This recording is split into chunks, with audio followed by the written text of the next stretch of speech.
जय जगन्नाथ जय श्रीराम बंधुगण। आज यही भिडियो किछि गुरुत्वपूर्ण तथ्य संपर्क में जानवा पाइबे आपण मैंने। यही भिडियो रे जानवे कि 25 मार्च 2024 दूल पूर्णिमा दिन जो चंद्रग्रहण पड़ुछि ताहा केतेबेले केउं समय पड़ुछि आउ आमे ताहा पालन करिबा कि नाही, आउ केउं नियम पालिबा बा केउं नियम न मानिबा, आउ आम भारत रे एही चंद्रग्रहण दृश्यमान हेबो कि नाही, केउं स्थान रे दृश्यमान हेबो ताहा सब जानि परिबे एही एक वीडियो माध्यम रे। एही वीडियोटी को देखिबा परे आपनकु आउ कौनसी वीडियो देखिबा पई पड़िबो नाही। तेबे बंधुगण आपण माने ताहा पूर्वरु वीडियोटी को लाइक करंतु आउ चैनल को सब्सक्राइब करी कमेंट बॉक्स रे जय मां लक्ष्मी निश्चय लिखंतु आउ वीडियोटी को पूरा देखंतु, न हेले आपण संपूर्ण तथ्य चंद्रग्रहण संपर्क में जानिपारे नहीं। तेबे बंधुगण प्रथमे जानिबा 25 मार्च 2024 सोमवार बा आम पवित्र दूल पूर्णिमा दिन जो चंद्रग्रहण पड़ुछि ताहा केउं समय केतेबेले आरंभ हेउछि। तो बंधुगण कहि रखुछु जे जो चंद्रग्रहण अनुष्ठित हेबाकु जाउछि ताहा आपणकर 4:26:56 रे अनुष्ठित हेबाकु जाउछि। हेले आपण माने तो यह जानिथिबे कि चंद्रग्रहणर 9 घंटा पूर्वरु पाक त्याग सह अनेक प्रकारर नीति नियम सबू रही। हेले आमर जो चंद्रग्रहण 4:26:56 रे अनुष्ठित हेबाकु जाउछि ताहा केउं केउं स्थान रे देखा जिवो ताहा आमर एही वीडियो रे आपण जानिबाकु पाइबे। तो बंधुगण सेही स्थान गुड़िक हैला उत्तर अमेरिका, दक्षिण अमेरिका आउ कनाडा रे एही चंद्रग्रहण देखा जिवो।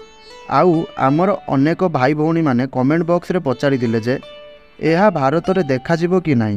तो बंधुगण कहि रखुछु जे एही चंद्रग्रहण आम भारत रे किबा ओडिसा रे यह देखा जिवो नाही। हेले आमर जो उत्तर अमेरिका, दक्षिण अमेरिका, कनाडा एही स्थान मानकरे देखा जिवार कथा रहिला। तो एही स्थान मानकरे वैज्ञानिक मानकर गवेषणा हिसाब रे देखा जिवार बोली कहा जायछि।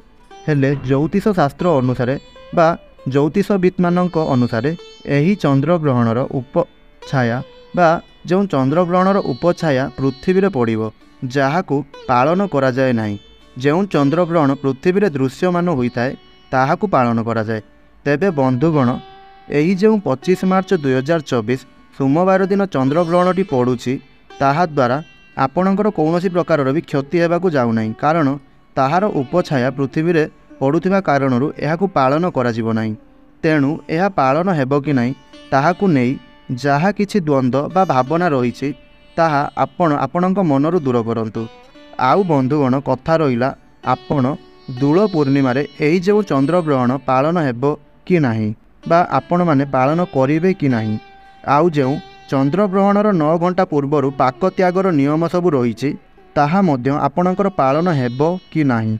तो बंधुगण मन रखंतु कि एही जो चंद्रग्रहणर उपछाया पृथ्वी रे पड़ुछि बा जो चंद्रग्रहणर उपछाया पृथ्वी रे पड़ुथिबा कारणरू दूल पूर्णिमा रे एहा पालित हेबो नाही बा एहा मध्य अनुष्ठित हेबो नाही। आउ मध्य एहा ओडिसा रे पालनीय नुहे।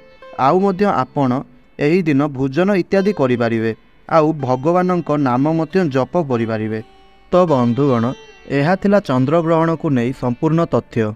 आशा करुछि एही वीडियो रे आपणक मन रे चंद्रग्रहण को नहीं जहाँ भी किछि द्वंद्व थिला ताहा आपणकर दूर हो जाइथिबो। तो बंधुगण वर्तमान जानिबा दूल पूर्णिमा दिन को नहीं किछि भाग्यशाली राशि मानक संपर्क रे जेउ मानकर भाग्य एही दूल पूर्णिमा ठारू बदलिबाकू जाउछि। आउ जेउ मानकर भाग्य रे थिबा दुख कष्ट समस्या जहाँ भी किछि सब थिला ताहा सबू सेमानंकर दूर हेबाकू जाउछि। आउ सेही राशि मानंकर भाग्य रे खुशी पुनर्बार फेरिबाकू जाउछि।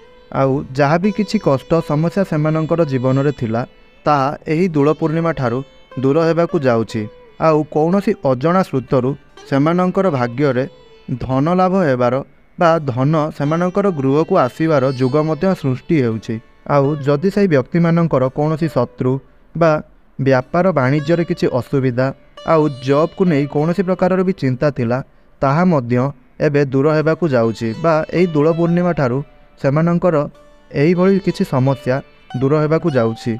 तेबे बंधुगण चलंतु जानिबा सेही भाग्यशाली राशि मानक संपर्क रे जेउ मानकर भाग्य ଏହି ଦୋଳ ପୂର୍ଣ୍ଣିମା ବା ଆମର ହୋଲି ପର୍ବ ଠାରୁ ବଦଳିବାକୁ ଯାଉଛି ଆଉ ସେମାନଙ୍କର ଭାଗ୍ୟ ଚମକିବାକୁ ଯାଉଛି। ତ ବନ୍ଧୁଗଣ, ସେମାନଙ୍କ ମଧ୍ୟରୁ ପ୍ରଥମ ରାଶିଟି ହେଲା ତୁଳା ରାଶି। ତ ବନ୍ଧୁମାନେ, ଏଇ ଯେଉଁ ତୁଳା ରାଶିର ବ୍ୟକ୍ତିବିଶେଷମାନେ ଅଛନ୍ତି, ସେମାନେ ତାଙ୍କର ଜୀବନରେ ପୂର୍ବରୁ ଯେଉଁ କାର୍ଯ୍ୟରେ ସଫଳ ହୋଇପାରୁନଥିଲେ ବା କୌଣସି ବଡ଼ କାର୍ଯ୍ୟ କରୁଥିଲେ ହେଲେ ସେଥିରେ ସଫଳତା ପାଇପାରୁନଥିଲେ, ତ ବର୍ତ୍ତମାନ ସେମାନେ ସଫଳତା ପାଇବାକୁ ଯାଉଛନ୍ତି ସେହି କାର୍ଯ୍ୟରେ। ଆଉ ଏହି ଦୋଳ ପୂର୍ଣ୍ଣିମା ପରଠାରୁ ଏହି ରାଶିର ବ୍ୟକ୍ତିବିଶେଷଙ୍କ ଘରେ ସୁଖ ସମୃଦ୍ଧି, ଧନ ବୈଭବ ଏହିସବୁର ଆଗମନ ହେବ। ଆଉ ମଧ୍ୟ ଏହି ତୁଳା ରାଶିର ବ୍ୟକ୍ତିବିଶେଷମାନେ ଏହି ଦୋଳ ପୂର୍ଣ୍ଣିମା ପରଠାରୁ କୌଣସି ଏକ ନୂତନ କାର୍ଯ୍ୟରେ ସଫଳତା ପାଇ ଦେଖାଇ ପାରନ୍ତି। ଆଉ ମଧ୍ୟ ଯେଉଁ ଯୁବକମାନେ କୌଣସି ଚାକିରି ପାଇପାରୁନାହାନ୍ତି ବା ବହୁତ ଚେଷ୍ଟା କରୁଛନ୍ତି ହେଲେ ଚାକିରି ପାଇପାରୁନାହାନ୍ତି, ସେମାନଙ୍କର ମଧ୍ୟ ଚାକିରି ମିଳିବାର ଯୁଗ ବନୁଅଛି। ଆଉ ଆପଣଙ୍କର ଯେଉଁ ସବୁ ନୂଆ କାର୍ଯ୍ୟରେ ବାଧାବିଘ୍ନ ଆସୁଛି, ତାହା ମଧ୍ୟ ଆପଣଙ୍କର ଏହି ଦୋଳ ପୂର୍ଣ୍ଣିମା ବା ଆସନ୍ତାକାଲିଠାରୁ ଦୂର ହେବାକୁ ଯାଉଛି। ଆଉ ଆପଣଙ୍କ ସେହି କାର୍ଯ୍ୟର ଆସୁଥିବା ବାଧାବିଘ୍ନ ତାହା ସବୁ ଆପଣଙ୍କର ଦୂର ହେବାକୁ ଯାଉଛି। ଆଉ ଯଦି ଆପଣ କୌଣସି ପ୍ରକାରର ସାମାଜିକ କାର୍ଯ୍ୟରେ ନିହିତ ଅଛନ୍ତି, ତେବେ ମଧ୍ୟ ଆପଣଙ୍କୁ ସେହି ସାମାଜିକ କାର୍ଯ୍ୟରେ ସଫଳତା ନିଶ୍ଚୟ ମିଳିବ। ଆଉ ଆପଣଙ୍କ ଜୀବନର ସମସ୍ତ ପ୍ରକାରର ଅସୁବିଧା ତାହା ସବୁ ଆପଣଙ୍କର ଦୂର ହେବାର ବହୁତ ସମ୍ଭାବନା ରହୁଛି। ଆଉ ଯଦି ଆପଣଙ୍କ ଦ୍ୱାରା କୌଣସି ବ୍ୟକ୍ତିଙ୍କୁ ବହୁତ ଦିନ ଧରି ବକେୟା ଧନ ଦିଆଯାଇଛି ବା ଆପଣ କୌଣସି ବ୍ୟକ୍ତିଙ୍କୁ ବହୁତ ଦିନ ଧରି ଧନ ଦେଇଛନ୍ତି ହେଲେ ତାହା ଆପଣ ଫେରି ପାଉନାହାନ୍ତି, ତାହା ମଧ୍ୟ ଆପଣ ଫେରି ପାଇବାର ସମ୍ଭାବନା ବନୁଅଛି। ଆଉ ମଧ୍ୟ ଆପଣଙ୍କର ଘର ପରିବାରରେ ସୁଖ ଶାନ୍ତି ଆନନ୍ଦର ଲହରୀ ଲାଗି ରହିବ। ଆଉ ଧନ କମାଇବାର କିଛି ନୂଆ ନୂଆ ଅବସର ବା ନୂଆ ନୂଆ କିଛି କାର୍ଯ୍ୟ ଆପଣଙ୍କୁ ଏବେ ପ୍ରାପ୍ତି ହେବାକୁ ଯାଉଅଛି। ତ ବନ୍ଧୁଗଣ, ଏହା ଥିଲା ତୁଳା ରାଶିକୁ ନେଇ। ବର୍ତ୍ତମାନ ଜାଣିବା ଦ୍ୱିତୀୟ ଭାଗ୍ୟଶାଳୀ ରାଶି ସମ୍ପର୍କରେ। ତ ବନ୍ଧୁଗଣ, ସେହି ଦ୍ୱିତୀୟ ଭାଗ୍ୟଶାଳୀ ରାଶିଟି ହେଉଛି ବୃଷ ରାଶି। ତ ବନ୍ଧୁଗଣ, ଆପଣମାନଙ୍କୁ ଏହା କହି ରଖୁଛି ଯେ ଏହି ଦୋଳ ପୂର୍ଣ୍ଣିମା ଠାରୁ ଏହି ଯେଉଁ ବୃଷ ରାଶିର ବ୍ୟକ୍ତିବିଶେଷମାନେ ଅଟନ୍ତି, ସେମାନଙ୍କ ଜୀବନରେ ଆର୍ଥିକ କ୍ଷେତ୍ରକୁ ନେଇ ବହୁତ ପ୍ରକାରର ଉନ୍ନତି ହାସଲ ହେବ। ଆଉ ଏହି ବୃଷ ରାଶିର ବ୍ୟକ୍ତିବିଶେଷମାନଙ୍କର ଆଗାମୀ ସମୟ ବହୁତ ଶୁଭ ରହିବାକୁ ଯାଉଅଛି। ଆଉ ଯଦି ଆପଣ ବ୍ୟାପାର ବାଣିଜ୍ୟ କରୁଛନ୍ତି, ତେବେ ଆପଣଙ୍କୁ ସେଥିରେ ମଧ୍ୟ ଅଧିକ ଧନ ଲାଭ ହେବାର ସମ୍ଭାବନା ନଜରକୁ ଆସୁଅଛି।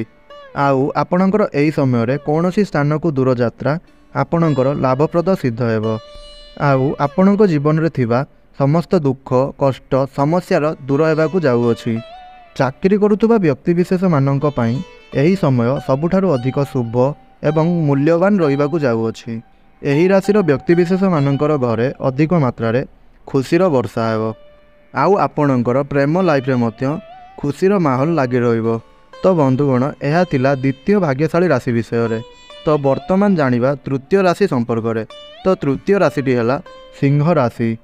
ତ ସିଂହ ରାଶିର ବ୍ୟକ୍ତିବିଶେଷମାନେ ଏହା ମନେ ରଖନ୍ତୁ ଯେ ଏହି ଦୋଳ ପୂର୍ଣ୍ଣିମା ପରଠାରୁ ଆପଣଙ୍କୁ ମାତା ଲକ୍ଷ୍ମୀଙ୍କର ଆଶୀର୍ବାଦ ପ୍ରାପ୍ତି ହେବାକୁ ଯାଉଅଛି। ଆଉ ଆପଣମାନଙ୍କୁ ମଧ୍ୟ ଆପଣମାନଙ୍କ ଜୀବନରେ ସଫଳତା ମିଳିବାର ଯୁଗ ମଧ୍ୟ ବନୁଅଛି। ଆଉ ମଧ୍ୟ ଆପଣମାନଙ୍କୁ ଆର୍ଥିକ ସଙ୍କଟ ଠାରୁ ମୁକ୍ତି ମିଳିବ। ଆଉ ଆପଣମାନଙ୍କୁ ନିଶ୍ଚିନ୍ତ ଭାବରେ ସଫଳତା ମିଳିବ। ଏହି ରାଶିର ବ୍ୟକ୍ତିବିଶେଷମାନେ ଦିନରାତି ପରିଶ୍ରମ କରି ଆଗକୁ ଆଗକୁ ବଢ଼ିବା ସହିତ ସେମାନେ ନିଜର ଏକ ନୂତନ ପରିଚୟ ସୃଷ୍ଟି କରିବେ। ଆଉ ମଧ୍ୟ ଆପଣମାନେ କୌଣସି ପ୍ରକାରର ମହତ୍ତ୍ୱପୂର୍ଣ୍ଣ କାର୍ଯ୍ୟରେ କୌଣସି ନିର୍ଣ୍ଣୟ ନେବାରେ ସଫଳ ମଧ୍ୟ ହୋଇପାରନ୍ତି। ଆଉ ଏହି ରାଶିର ବ୍ୟକ୍ତିବିଶେଷମାନଙ୍କ ଭାଗ୍ୟରେ ଧନ ଏକ ନୂଆ ଧାରାରେ ବହିବ। ଆଉ ମଧ୍ୟ ଆପଣଙ୍କୁ କୌଣସି ପ୍ରକାରର ଅଚାନକ ଭାବରେ ଏକ ନୂଆ ସ୍ରୋତରୁ ଧନ ମିଳିପାରେ। ତ ବନ୍ଧୁଗଣ, ଏହା ଥିଲା ତୃତୀୟ ଭାଗ୍ୟଶାଳୀ ରାଶି ସମ୍ପର୍କରେ। ବର୍ତ୍ତମାନ ଆସନ୍ତୁ ଜାଣିବା ଚତୁର୍ଥ ରାଶି ସମ୍ପର୍କରେ। ତ ବନ୍ଧୁଗଣ, ଚତୁର୍ଥ ରାଶିଟି ହେଲା କନ୍ୟା ରାଶି। ଏହି ରାଶିର ବ୍ୟକ୍ତିବିଶେଷମାନଙ୍କର ଘର ପରିବାରରେ ସୁଖ ସମୃଦ୍ଧି ଏବଂ ଧନର ଆଗମନ ହେବ, ଯାହା ଫଳରେ ଆପଣଙ୍କର ସାମାଜିକ ପ୍ରତିଷ୍ଠାରେ ଆପଣଙ୍କର ଭାଗ୍ୟ ମଧ୍ୟ ଖୋଲିଯିବ। ଆଉ ଆପଣଙ୍କୁ ବାଣିଜ୍ୟ ବେପାର କ୍ଷେତ୍ରରେ ଲାଭ ହେବାର ପୁରା ଅଧିକ ମାତ୍ରାରେ ସମ୍ଭାବନା ନଜରକୁ ଆସୁଅଛି। ଆଉ ଆପଣଙ୍କର ଚାକିରି କ୍ଷେତ୍ରରେ ଆପଣଙ୍କର ଉନ୍ନତିର କୌଣସି ଏକ ବଡ଼ ଖୁସିର ଖବର ଆପଣଙ୍କୁ ପ୍ରାପ୍ତି ହୋଇପାରେ। ଆପଣଙ୍କ ଧନର ଅପାର ବୃଦ୍ଧି ଏବଂ ଚାକିରିରେ ପ୍ରମୋସନ ହେବାର ଯୁଗ ମଧ୍ୟ ବନୁଅଛି। ଏହି ଦୋଳ ପୂର୍ଣ୍ଣିମା ପରଠାରୁ କନ୍ୟା ରାଶିର ବ୍ୟକ୍ତିବିଶେଷମାନଙ୍କର ଭାଗ୍ୟ ବଦଳିବାକୁ ଯାଉଅଛି। ଆଉ ଏହି ରାଶିର ବ୍ୟକ୍ତିବିଶେଷମାନଙ୍କ ଉପରେ ମା ଲକ୍ଷ୍ମୀଙ୍କର ବିଶେଷ କୃପା ବର୍ଷିବାକୁ ଯାଉଅଛି। ତ ବନ୍ଧୁଗଣ, ଏହା ତ ଥିଲା କନ୍ୟା ରାଶିକୁ ନେଇ କିଛି କଥା। ବର୍ତ୍ତମାନ ଜାଣିବା ପଞ୍ଚମ ଭାଗ୍ୟଶାଳୀ ରାଶି ସମ୍ପର୍କରେ।